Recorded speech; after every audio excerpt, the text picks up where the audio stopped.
Je m'appelle Margaret. Je suis une vieille femme maintenant. Je suis très riche. J'ai de l'argent, des terres et une grande maison. Mais aujourd'hui, ma maison est froide et vide. La richesse ne peut pas arrêter la solitude. Elle ne l'a jamais pu. Mon mari est mort il y a de nombreuses années. Après sa mort, j'ai élevé ma fille seule. Elle s'appelle Grace. Elle était tout pour moi. Elle était douce, gentille et pleine de lumière. Quand elle souriait, la maison redevenait vivante. Je la protégeais avec tout ce que j'avais. Du moins, c'est ce que je croyais. Grace a épousé un jeune homme qui s'appelait Ethan. Ethan n'était pas riche. Il travaillait à l'aéroport. Il gagnait peu d'argent, mais il avait un bon cœur. Il était poli, respectueux et calme. Il aimait Grace profondément. Il vivait avec moi dans ma grande maison. Au début, nous étions une petite famille paisible. Puis, les problèmes ont commencé. Ethan a perdu son travail à l'aéroport. Au début, il a essayé de rester fort. Chaque matin, il s'habillait bien et sortait pour chercher du travail. Chaque soir, il rentrait fatigué et silencieux. Les semaines ont passé, puis les mois, personne ne l'a embauché. Peu à peu, quelque chose s'est brisé en lui. Il a arrêté de sortir. Il restait dans sa chambre. Il dormait pendant la journée et regardait le plafond la nuit. Il a perdu son sourire. Il s'est perdu lui-même. Je le regardais avec des yeux froids. J'étais une femme qui avait travaillé dur toute sa vie. Je croyais que la faiblesse était un choix.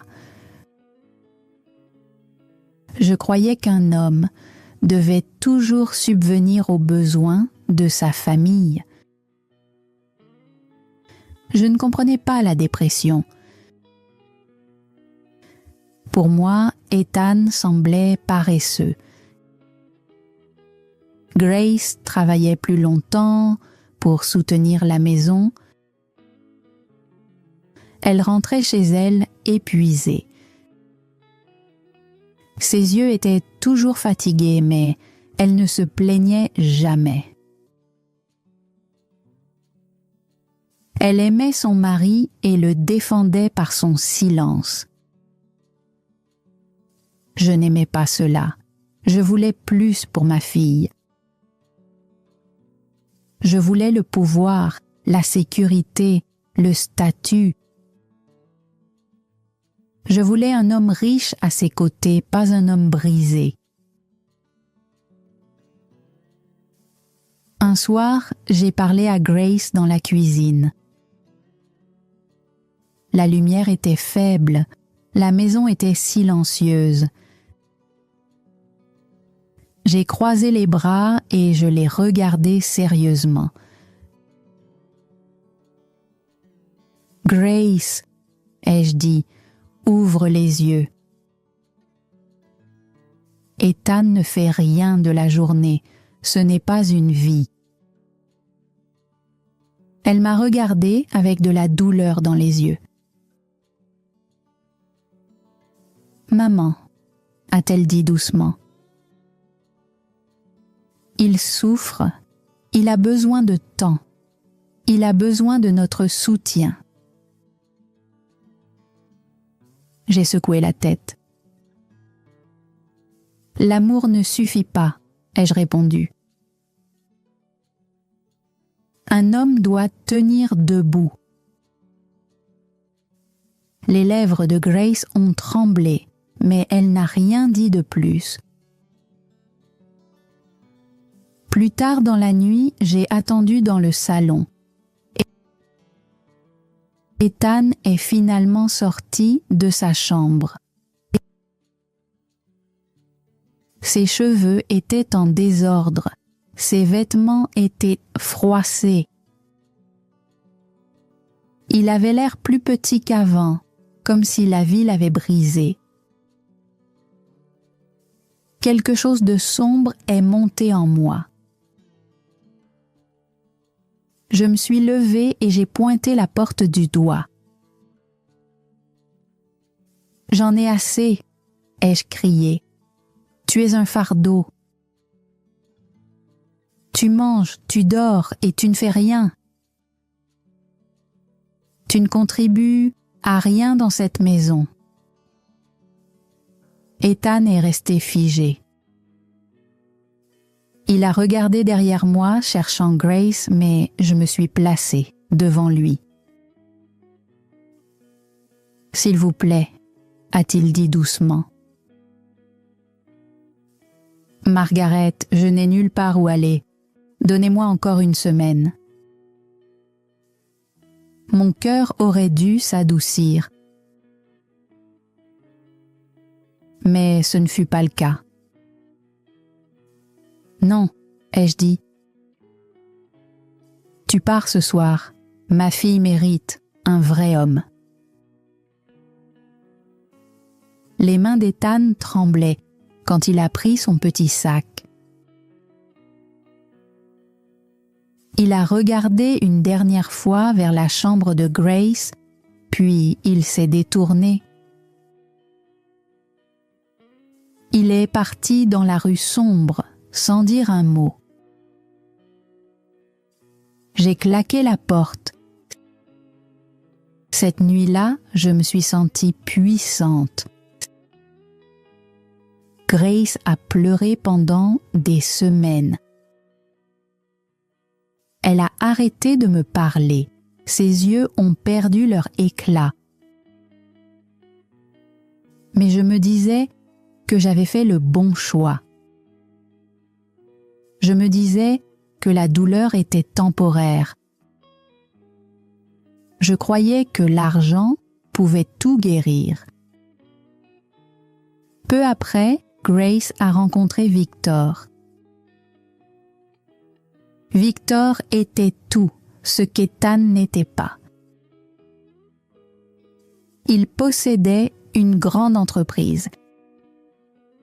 Il conduisait des voitures chères. Il portait des costumes sur mesure.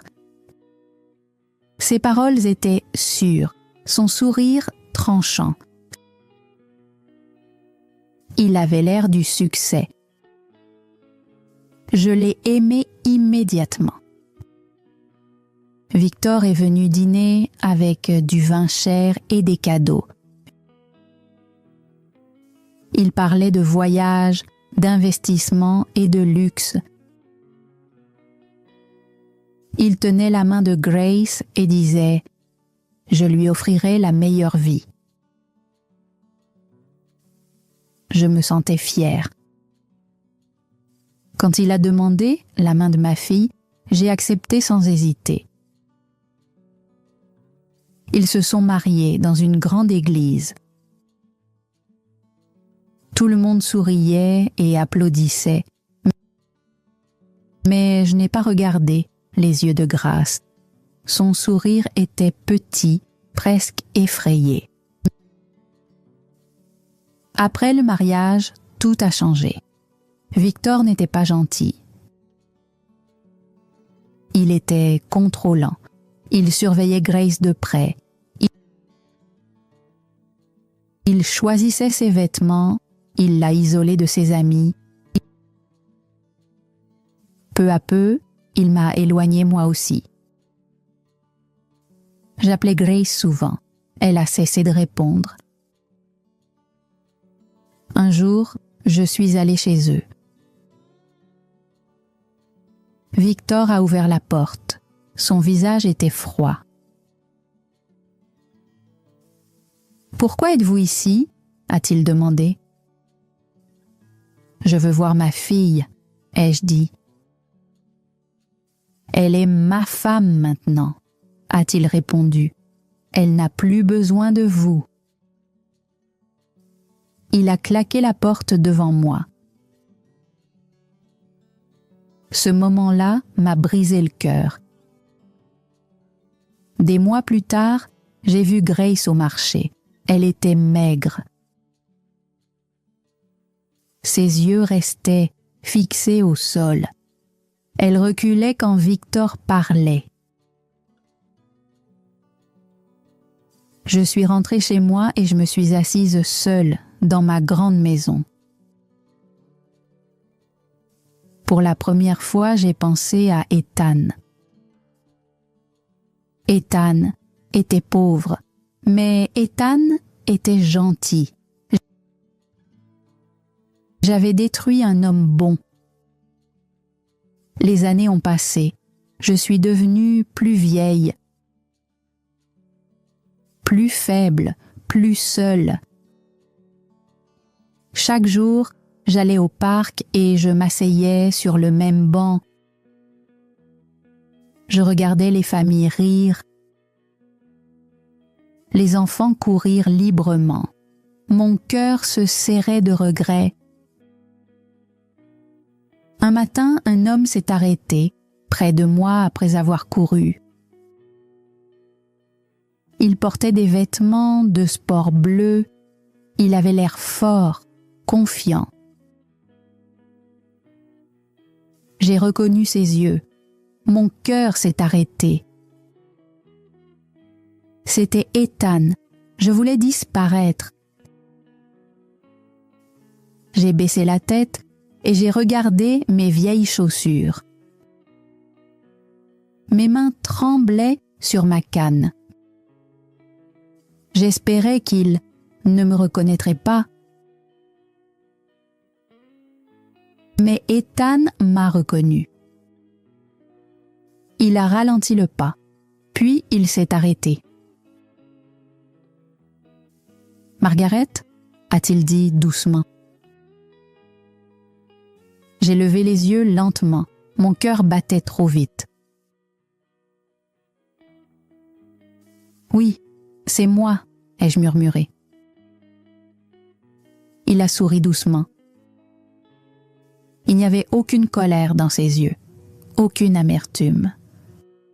« C'est une belle matinée », a-t-il dit. « Comment allez-vous » Je pouvais à peine parler. « Tu as l'air différent », ai-je dit. « Plus fort. » Ethan s'est assis à côté de moi sur le banc. « Oui », a-t-il répondu. « La vie a été dure après cette nuit-là, mais elle m'a aussi réveillée. »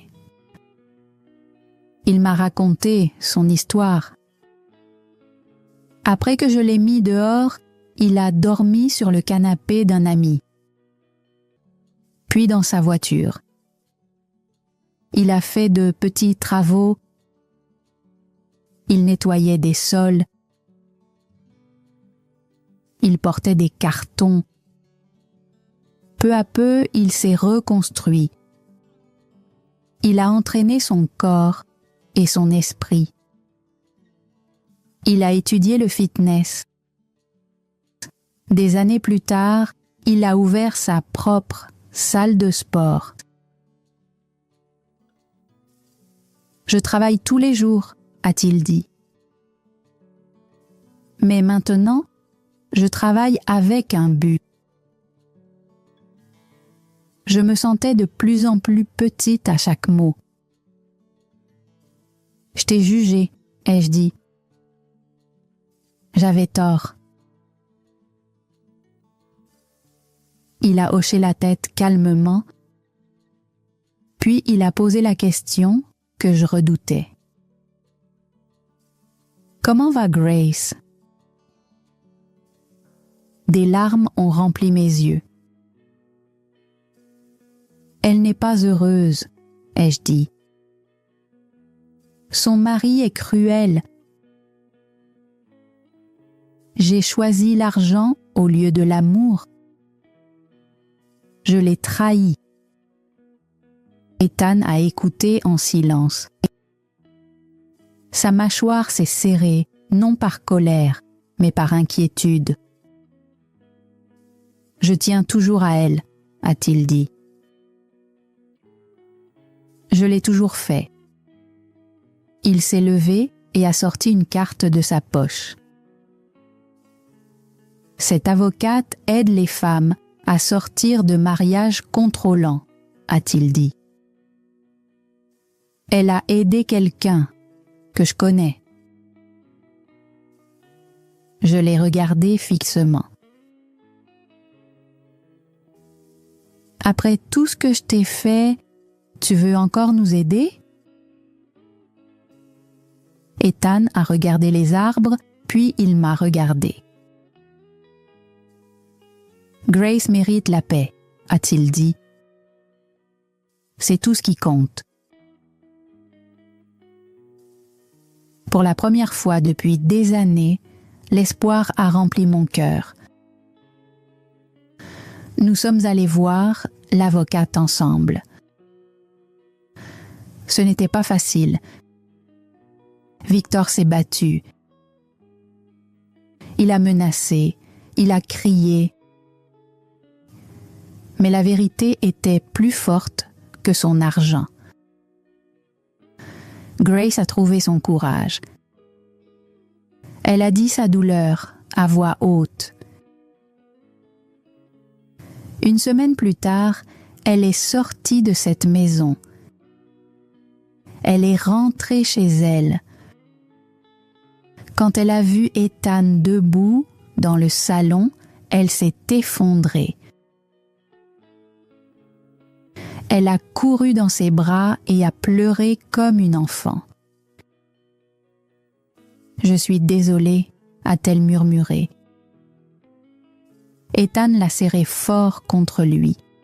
« Je suis là maintenant », a-t-il dit. « Tu es en sécurité. » Je les ai regardés depuis l'entrée. Ma maison était vivante à nouveau.